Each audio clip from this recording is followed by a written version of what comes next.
കേരളത്തിലുള്ള എല്ലാ പാർലമെൻറ്റ് മണ്ഡലങ്ങളിലും 24 തെരഞ്ഞെടുപ്പിൽ ആവറേജ് വർദ്ധിച്ച വോട്ട് 1 ലക്ഷമാണ്. എന്നാൽ തൃശ്ശൂർ പരിശോധിച്ച് നിങ്ങൾക്ക് കാണാം, അവിടെ വർദ്ധിച്ചിരിക്കുന്നത് 2 ലക്ഷമാണ്. അവിടെ ചേർത്തിരിക്കുന്നത് ഈ പറഞ്ഞതുപോലെ അതിനു വേണ്ടിയിട്ട് കേന്ദ്ര ഗവൺമെൻറ് കൈകാര്യം ചെയ്തൊരു കാര്യമുണ്ട്. ഇപ്പോൾ ജനപ്രാതിനിധ്യ നിയമം അനുസരിച്ച് ഒരു വീട്ടിൽ 6 മാസക്കാലമെങ്കിലും താമസിച്ചാൽ മാത്രമേ ഒരാൾക്ക് വോട്ട് മാറ്റി കൊടുക്കുള്ളൂ. ട്രാൻസ്ഫർ വോട്ട് അങ്ങനെയാണ്.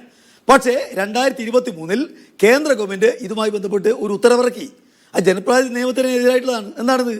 2 ദിവസമെങ്കിലും ഒരു സ്ഥലത്ത് താമസിച്ച ആൾക്ക് വോട്ട് മാറ്റാം. ഇവിടെ വോട്ട് മാറ്റിയിരിക്കുന്നത് എങ്ങനെയാണ്?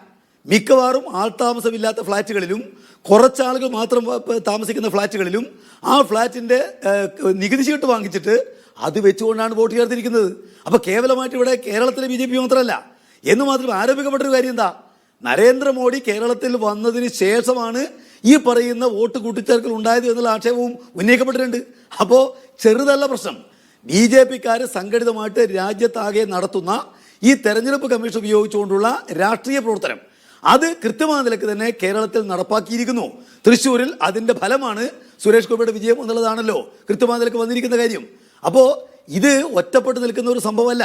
ഇപ്പം ഞാൻ നേരത്തെ പറഞ്ഞല്ലോ, 2024 തെരഞ്ഞെടുപ്പിനെ സംബന്ധിച്ച് വളരെ കൃത്യമായ നിലക്ക് CPM ചൂണ്ടിക്കാണിച്ചിട്ടുണ്ട്. തെരഞ്ഞെടുപ്പ് കമ്മീഷന്റെ വിശ്വാസ്യത നഷ്ടപ്പെടുത്തിയ ഒരു തെരഞ്ഞെടുപ്പാണ്. താത്വികമായ നിലപാടുകൾ അവിടെ നിൽക്കട്ടെ. ഇപ്പോ ഒരു ക്രിമിനൽ ഗൂഢാലോചന നടന്നിരിക്കുന്നു. തെരഞ്ഞെടുപ്പ് പെരുമാറ്റച്ചട്ടം അടക്കം ലംഘിക്കപ്പെട്ടിരിക്കുന്നു. വോട്ട് ലിസ്റ്റിൽ കൃത്രിമത്വം കാണിച്ചിരിക്കുന്നു.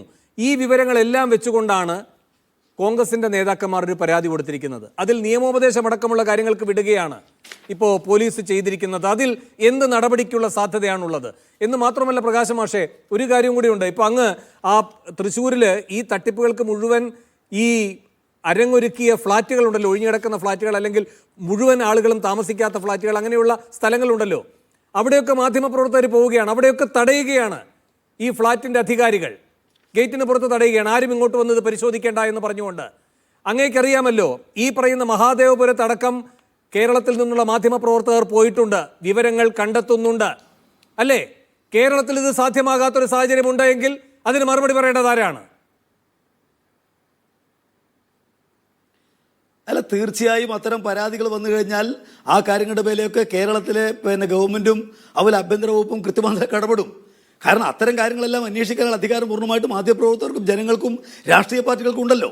ഇവിടെ തെരഞ്ഞെടുപ്പ് കമ്മീഷന്റെ സുതാര്യതയും നിഷ്പക്ഷതയും അത് ഈ രാജ്യത്തിലെ ജനങ്ങളുടെ അവകാശമാണ്.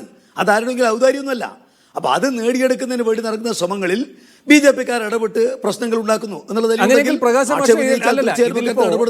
ഉത്തരവാദിത്തത്തോടെ നിങ്ങൾ നീങ്ങിയിട്ടുണ്ടല്ലോ. ഉത്തരവാദിത്തത്തോടെ ഇപ്പോൾ സുനിലൊക്കെ വളരെ വിശദമായി ഈ കാര്യങ്ങൾ പരിശോധിക്കുകയും അതിൻ്റെ വിവരങ്ങൾ പുറത്തുവിടുകയും ഒക്കെ ചെയ്തിട്ടുണ്ട്. അതിനോട് ചേർന്നാണ് മാധ്യമപ്രവർത്തകരും ഇതിൻ്റെ പരിശോധനകളിലേക്കും അന്വേഷണത്തിലേക്കും ഒക്കെ കടന്നിട്ടുള്ളത്. നമ്മുടെ മുന്നിലുള്ള കാര്യം ഇപ്പോൾ ഈ പറയുന്ന തൃശ്ശൂരിലെ പൂങ്കുന്നത്തെ പല ഫ്ലാറ്റുകളിലും ഇതുപോലെ തട്ടിപ്പടന്നിട്ടുണ്ട്. 73, 19 ഇങ്ങനെയൊക്കെയുള്ള ഇല്ലാത്ത ആളുകളെ ചേർത്തിട്ടുണ്ട്. ആ വിവരങ്ങൾ പുറത്തു വരേണ്ടതുണ്ട്. അത് മാധ്യമങ്ങളുടെ മാത്രം ഉത്തരവാദിത്തമല്ല. അപ്പോൾ അവിടെ തടയപ്പെടുകയാണ്. പ്രകാശ് മാഷേ, നിങ്ങളുടെ പാർട്ടി അവിടെ പരിശോധനയ്ക്ക് പോകുന്നുണ്ടോ? ഇങ്ങനെ ഈ ഫ്ലാറ്റുകൾ എന്ന് പറയുന്നത് ആർക്കും തൊടാൻ കഴിയാത്ത വിശുദ്ധ മേഖലകളൊന്നുമല്ല. രാജ്യത്തെ, സംസ്ഥാനത്തെ തെരഞ്ഞെടുപ്പിനെ അട്ടിമറിക്കുന്ന കേന്ദ്രങ്ങളാണത്. ക്രിമിനൽ ഗൂഢാലോചന നടന്ന സ്ഥലങ്ങളാണ്, അല്ലേ? അവിടെ തുറന്ന പരിശോധനകൾ വേണ്ടേ വരും ദിവസങ്ങളിൽ? അല്ലേ, ഒരു വീട്ടിൽ ഒരാൾ താമസമുണ്ടോ എന്ന് പരിശോധിക്കാൻ തീർച്ചയായിട്ടും അധികാരികൾക്ക് അധികാരമുണ്ട്. കാരണം അത് സംബന്ധിക്കുന്ന സർട്ടിഫിക്കറ്റ് കൊടുക്കുന്നത് അധികാരികളാണല്ലോ.